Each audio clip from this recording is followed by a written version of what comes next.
नमस्कार दोस्तों।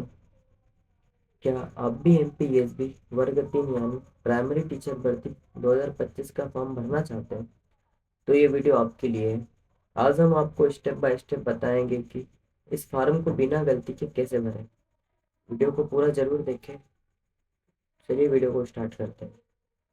फॉर्म का आवेदन करने के लिए आपको 3 डॉक्यूमेंट्स की आवश्यकता पड़ेगी। पहला है व्यापम की प्रोफाइल, दूसरा है रोजगार पंजीयन और तीसरा है समग्र आईडी। इन तीनों डॉक्यूमेंट्स को एकत्रित कर लेना। अब हम आते हैं फॉर्म की प्रोसेस में। कंप्यूटर या लैपटॉप में हमें क्रोम ब्राउज़र ओपन करना है। ईएसबी पे आप हम सर्च करना है। पहली साइट आएगी उसे ओपन करना है। इंग्लिश या हिंदी आपके हिसाब से सिलेक्ट कर सकते हैं। ऑनलाइन फॉर्म पर जाना है। यहाँ पे हमें नीचे दिखेगा मध्य प्रदेश शासन स्कूल शिक्षा विभाग तथा मध्य प्रदेश शासन जनजाति कार्य विभाग। आवेदन पत्र वाले ऑप्शन पे जाना है। अंतिम तिथि 1 अगस्त है। यहाँ पे चेक बॉक्स क्लिक करना है, आगे बढ़े। प्रोफाइल पंजीयन में पंजीकरण क्रमांक है, हमें वो डालना है ऊपर वाले बॉक्स में। और नीचे पंजीयन प्रोफाइल से देखकर डेट ऑफ बर्थ डालना है। कैप्चर कोड डालकर सत्यापित कर आगे बढ़ाएं। अब स्क्रीन पर डिटेल्स ओपन हो जाती है जो हमने प्रोफाइल में डाली थी। नीचे स्क्रॉल करना है, थोड़ा सा स्क्रॉल करना है। एक बार डिटेल्स चेक कर लेना। अगर कभी आपको कुछ मिसमैच लगता है तो आप प्रोफाइल के थ्रू यहाँ पर अपडेट कर सकते हैं।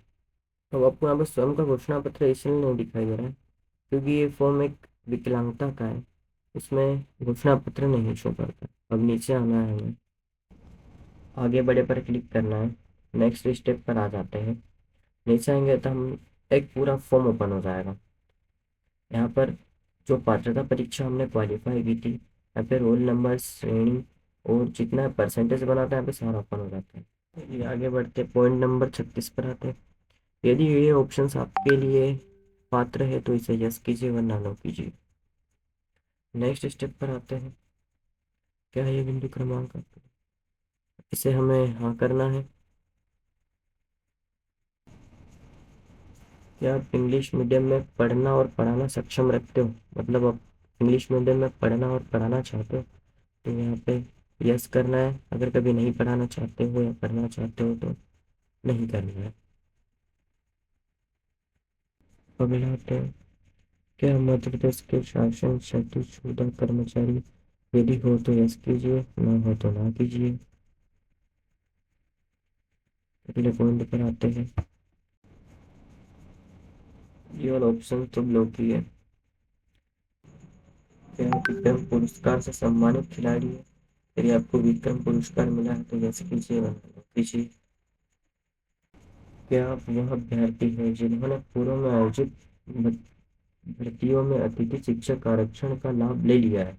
अगर कभी आपने पहले आरक्षण का लाभ लिया है इस भर्ती में तो आप यहाँ पर यस करेंगे। अगर कभी आपने कभी नहीं लिया है तो यहाँ पे नो करेंगे। अतिथि शिक्षकों के लिए ये महत्वपूर्ण पॉइंट है। यदि आपने 3 सत्र में 200 दिवस पूर्ण किए हैं तो आपको इसका एक्सपीरियंस सर्टिफिकेट लगेगा। और हर एक सत्र में आपका 30 दिवस कंप्लीट होना कम से कम। आपके 3 सत्र कंप्लीट है और आपके पास अनुभव प्रमाण पत्र है तो आप इस ऑप्शंस को हाँ कर सकते हैं। आगे हमें अनुभव प्रमाण पत्र अपलोड करना होता है। तलाकशुदा या विधवा औरत हो तो यहाँ पे हाँ करना है, कंपल्सरी है। नीचे दिए ऑप्शंस में से यदि आप इसमें से किसी के भी पात्र हो तो ऊपर वाले ऑप्शंस को हाँ करना है। और आप इसमें से कौन से ऑप्शंस में पात्र रखते हो उस ऑप्शन को सिलेक्ट करना होगा। हम तो पात्र नहीं है तो हम ना करेंगे। अब नीचे स्क्रॉल डाउन करते हैं। पॉइंट नंबर 47 पर आते हैं। यदि आपने 12वीं क्लास में 50% अंक प्राप्त किए हैं साइंस सब्जेक्ट के साथ तो ही यहाँ पर यस करते हैं। अगर कभी आपका सब्जेक्ट एग्रीकल्चर, आर्ट, कॉमर्स है तो यहाँ पर हम नो करेंगे। यहाँ पर सिर्फ साइंस और मैथ्स वाले स्टूडेंट ही यस करेंगे।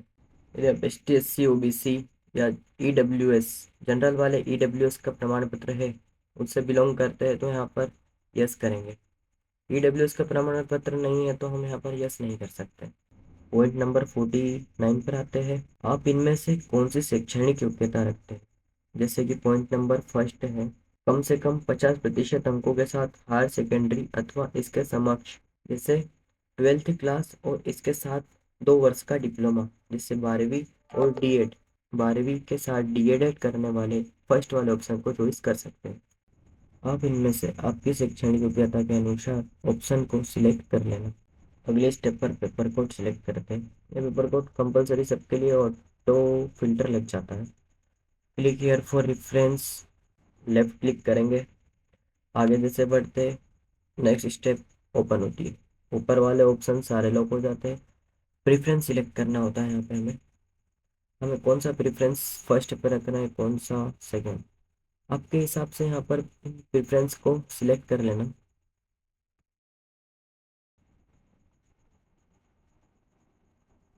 नीचे स्क्रॉल डाउन करेंगे।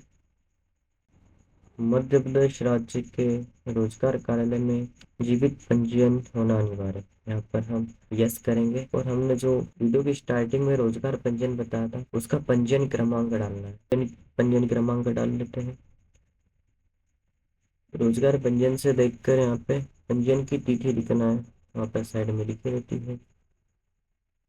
तिथि लिखने के बाद रोजगार पंजीयन किस जिले का है ऊपर लिखा रहता है। आपका जो भी जिला लगता है वहाँ पर लिखा है फॉर्म पर, हमें वो सिलेक्ट करना है। हम पुस्तिका की कंटिका क्रमांक 7.7 के अनुसार क्या आरसीआई से मान्यता प्राप्त 2 वर्षीय शिक्षा में प्रारंभिक शिक्षा आधारित अभ्यर्थी है। यदि आपके पास शिक्षा का विशेष डिप्लोमा है तो आप इसे हाँ कीजिए, अन्यथा नहीं कीजिए। पॉइंट नंबर 52 को तो कंपलसरी हाँ ही करना पड़ेगा। पॉइंट नंबर 54 में आना है। समग्र आईडी क्रमांक पे हाँ करना है। यहाँ पे हमें समग्र आईडी क्रमांक डालना है।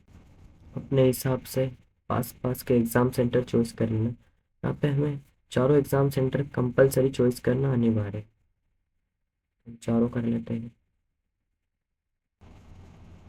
अब आपको नीचे आना है। घोषणा पत्र वाले चेक बॉक्स पर राइट क्लिक करना है। नीचे आएगा ग्रीन कलर का, आगे बढ़े इसे क्लिक करना है तो हमारा फॉर्म फाइनली सबमिट हो जाएगा। अब यहाँ पे हमें वाटर मार्क दिखेगा, भुगतान नहीं है, तो हमारा फॉर्म अभी सिर्फ सबमिट हुआ है, भुगतान नहीं किया है। तो हमें दिख रहा है आवेदक क्रमांक, इसे हमें कॉपी कर लेना है या फिर इसकी फ़ोटो ले लेना है। यह बहुत महत्वपूर्ण है। तो चलिए हम बताते हैं आगे इसका पेमेंट कैसे करना है। फिर से आना है यूएसबी वाली साइट पर, होम पेज पर आना है। ऊपर दिखेगा ऊपर लॉगिन वाला सेक्शन।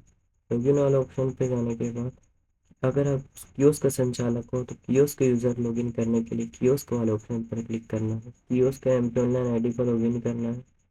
वापस से दूसरी टैब पर जाना।